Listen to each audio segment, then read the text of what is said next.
Any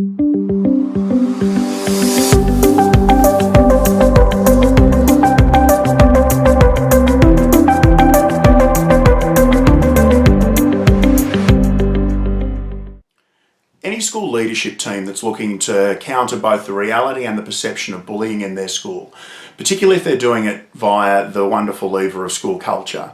I believe will need to work comprehensively up and down a continuum from informal to formal.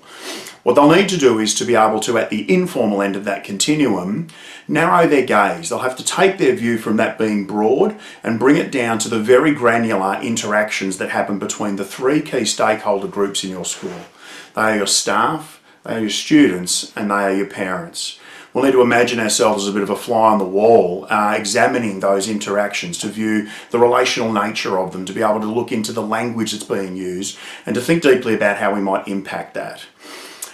At the other end of the continuum is the formal, and this is where most schools start, but they do it in neglect of the informal work. The formal work matters. In particular, what you need to do is to build policy that reflects your intentions around bullying. So whether that's a standalone policy or whether it's a policy that sits within as an appendix, for instance, as a part of your broader strategic intentions, or whether that sits as part of your respect for relationship commitments as a Tasmanian school, it's hugely important that that policy reflects a current reality rather than it reflects aspiration for the school. Now, the reason that we want to do that is because what we need is for the actual behaviours that are determined within that policy to be deployed, to be manifested as a reality in the classroom. When it comes to other areas of school leadership, such as if you were building a maths policy in a particular program or approach that you're taking, or if you're looking at even a homework or a uniform policy, if most teachers adhere to that policy, it could be deduced reasonably accurately that you would get a positive effect from that policy.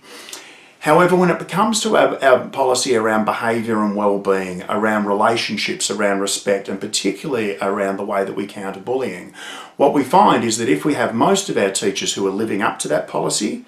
but we have even a small cohort of staff in the school who are not living up to that policy, they don't only not make a positive contribution, they actually make a negative contribution to that which is being made by those who are sticking to the policy. They erode confidence, they erode impact, and they put a deep anchor on progress that will make it very difficult for your school to say that they're living up to policy. We call this identifying practice policy gaps. And I would contend that this is one of the key things that any leadership team that's looking to counter bullying needs to ask themselves straight away. When we write our policy,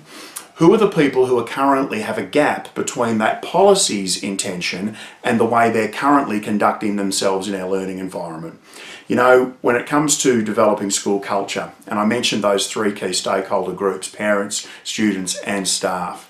there's only one of those three key stakeholder groups that tends to change first, and it must be the staff. So we're going to have to think hard about how we're going to confront practices that don't sit within our policy, and who is it that we're going to need to provide an incredible amount of support to, such that they can bridge the gap between their current reality and the aspiration that we have for them down the track. It's one of the key challenges of school leadership is that we challenge inappropriate behaviour and we challenge behaviours that sit outside our framework. This is no more important than when we're talking about relationships, respect, and countering bullying.